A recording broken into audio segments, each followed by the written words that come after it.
தேதி நாங்கள் ரிலீஸ் பண்ணியிருந்தோம்.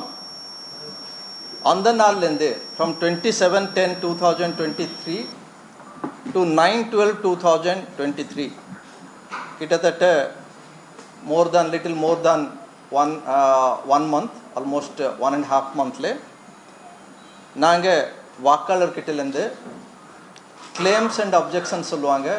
Form 6, Form 7, Form 8 புதுசாக பேர் சேர்க்கறதுக்கு, பேர் நீக்கிறதுக்கு, அட்ரஸில் ஏதாவது மாற்றங்கள் எல்லாம் பண்ணணும், வேறு ஏதாவது மாற்றங்கள் எல்லாம் பண்ணணும், அது மாதிரி ஒரு சூழ்நிலை இருந்தால் ஃபார்ம் 6, 7, 8 மூலமாக அப்ளிகேஷன் நம்ம வாங்கியிருந்தோம். அதுபடி பேர் இன்க்ளூட் பண்ணுறதுக்கு நம்மக்கிட்ட வந்த இது அப்ளிகேஷனில் 13.61 lakhs புதுசாக நாங்கள் சேர்த்துருக்குறோம்.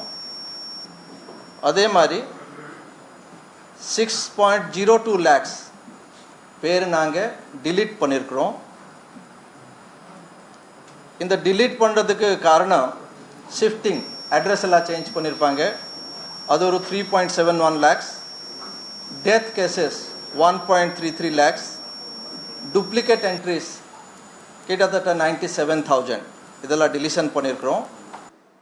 அப்புறம் நம்ம கரெக்ஷன் பண்ண அந்த வாக்காளர்களோட அட்ரஸ்க்கு எலெக்ஷன் கமிஷன் ஆஃப் இந்தியா உத்தரவின்படி election photo identity card Epic speed post மூலமாக அல்லது ரெஜிஸ்டர்ட் போஸ்ட் மூலமாக நாங்கள் பிரிண்ட் பண்ணி அத்தனை பேருக்கு நாங்கள் அனுப்ப போகிறோம்.